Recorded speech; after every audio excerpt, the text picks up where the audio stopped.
যে আল্লামা দেলোয়ার হোসেন সাইদী তো আমাদের মধ্যে নেই, কিন্তু তিনি বিগত 50 বছরে যে সমস্ত কর্মগুলো আমাদের জন্য রেখে গেছেন সেগুলো সংরক্ষণের ব্যবস্থা কিভাবে করবেন, নাম্বার ওয়ান। এটা এই কনসেপ্টে এই জন্য এসছে, আপনারা জানেন যে ফেসবুক এবং ইউটিউবে বর্তমানে অনেক অসাধু ইউটিউবার এবং ফেসবুকাররা আল্লামা দেলোয়ার হোসেন সাইদী সহ অনেক আলেম ওলামাদের তাদের ওয়াজগুলোকে নিয়ে তারা কপিরাইট প্রোটেকশনের আন্ডারে নিয়ে আসছে। এতে যে সমস্যা হচ্ছে সেটা ধরেন, আপনি যদি চান আগামীকালকে গাড়িতে বসে বসে আল্লামা দেলোয়ার হোসেন সাইদীর একটি ওয়াজ আপনি প্লে করবেন, সেটি আপনি পারবেন না, কারণ কোনো না কোনোভাবে আপনি ফেসবুক থেকে একটা স্ট্রাইক খাবেন। সেই ক্ষেত্রে এইভাবে যদি হয় তাহলে অদূর ভবিষ্যতে আমরা এই ওয়াজগুলো কখনো মানুষের কাছে পৌঁছাতে পারবো না। একদিক দিয়ে ফেসবুকের স্ট্রাইক, অন্যদিক দিয়ে বিরোধী শক্তি যারা আছে তারা ক্রমাগত এগুলো রিপোর্টিং করে বন্ধ করে দেওয়ার এবং নানান ধরনের উগ্রবাদী ওয়াজ বলে এগুলো প্রচার করে যাচ্ছে। এই বিষয়ে তার এই কাজগুলোকে কিভাবে আমরা সংরক্ষণ করতে পারি, আপনারা জামাতে ইসলামের পক্ষ থেকে কি সিদ্ধান্ত নিতে পারেন বা কি ব্যবস্থা গ্রহণ করবেন? জি ধন্যবাদ।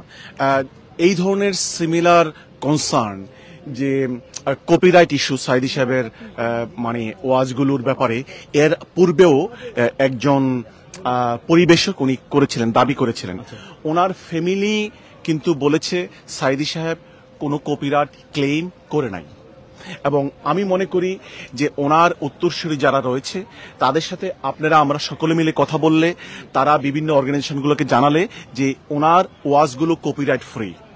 তো তারা যদি আমাদেরকেও যদি অ্যাসিস্ট্যান্স চায়, আমরা যারা লয়ার আছি আমরা ইউটিউব, ফেসবুক সহ বিভিন্ন অর্গানাইজেশনের প্ল্যাটফর্মের কাছে আমরা লিখব, এবং ফ্যামিলির সহ মানে যে এখানে কপিরাইট নাই ওনাদের সাইন ডকুমেন্ট সহ আমরা তাদের কাছে পৌঁছে দেব, যাতে সাইদী সাহেব তো সকলের সম্পদ। আজকে আপনি রাইটলি কথা বলেছেন, ওনার এই সম্পদ এগুলা যেন মানুষ না শুনতে পারে, মানুষ যেন উপকৃত না হতে পারে, এই ষড়যন্ত্র একটা গ্রুপ করবে। ইনশাআল্লাহ সেই ষড়যন্ত্র সফল হবে না। জি, ধন্যবাদ আপনাকে। আপনি স্পেসিফিক করেন। আমার প্রশ্ন প্রথম হচ্ছে যে ওনাকে তো মানবতা বিরোধী অপরাধে অভিযুক্ত করে মূলত মৃত্যু সাজা দেওয়া হয়েছে। সো এখনো সুখরঞ্জন বালির যে বিষয়টা সে জানা যায়, সে হচ্ছে স্টেটমেন্ট দিয়েছে, এই বিষয়গুলাকে নিয়ে আপনাদের পদক্ষেপ? জি ধন্যবাদ। সুখরঞ্জন বালিকে যে কোর্টের সামনে থেকে গুম করা হয়েছিল এবং ওনাকে সরকারের লোকজন গুম করেছিল, ইন্ডিয়া থেকে ওনাকে ফেলে দেওয়া হয়েছে, ইন্ডিয়াকে সরকার এবং ইন্ডিয়া মিলে ওনাকে জেল খাটিয়েছে। আমরা অলরেডি ইন্টারন্যাশনাল ক্রিমিনাল কোর্টে এবং আন্তর্জাতিক সকল মানবাধিকার সংগঠনগুলোকে জানিয়েছি, তারা প্রতিবাদ করেছে, ইন্টারন্যাশনাল নিউজ মিডিয়াগুলো সেটা রিপোর্ট করেছে।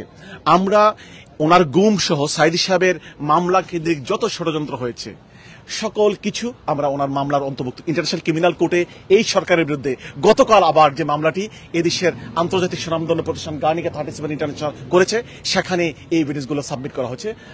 আপনারা সকলে দোয়া করবেন, এই ক্রিমিনালরা যারা দেশ জাতির বিরুদ্ধে অবস্থান নিয়েছে, এই দেশের জনগণকে, যারা জনগণের পাওয়ারকে কক্ষিগত করে শাস্তি দিয়েছে, তারা বিচারের সম্মুখীন হবে ইনশাআল্লাহ। তাদেরকে আমরা বিচারের মুখোমুখি করবো ইনশাআল্লাহ। এর জন্য সকল প্রচেষ্টা অব্যাহত রয়েছে, আপনারা সকলে দোয়া করবেন। ধন্যবাদ। আপনার একটি ছোট্ট প্রশ্ন, আপনার কথা থেকে এই প্রশ্ন চলে আসছে। আসলে এটা যেহেতু আমি আইন বিশেষজ্ঞ না, আপনি আইন বিশেষজ্ঞ বলতে পারবেন, এমন কি হতে পারে যে সাইদী সাহেবের উপর যে সমস্ত আমরা বলছি যে মিথ্যা আরোপ করা হয়েছে, মৃত্যু পরবর্তীতে এগুলো আরো যাচাই বাছাই করে পরবর্তী আরো ট্রায়াল নিয়ে সাইদী সাহেবকে নির্দোষ খালাস করার মতো মৃত্যু পরবর্তী সেটা হয় কিনা? ইয়েস, দিস ইজ পসিবল, এবং আমরা আশাবাদী এই মামলাগুলো রিট্রায়াল হবে ইনশাআল্লাহ।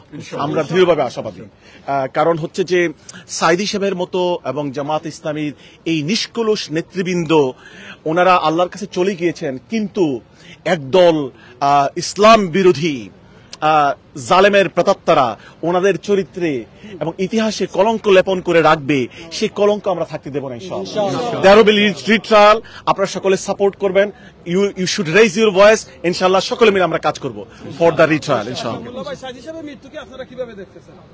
আমরা বলেছি যে সাইদী সাহেবকে সরকার হত্যা করতে চেয়েছিল। কেন হত্যা করতে চেয়েছিল? ইসলামকে মূলোৎপাটন করার জন্য এবং জামাত ইসলামীকে দুর্বল করার জন্য, যেই দলটি বাংলাদেশের শক্তিশালী বিরোধী দল।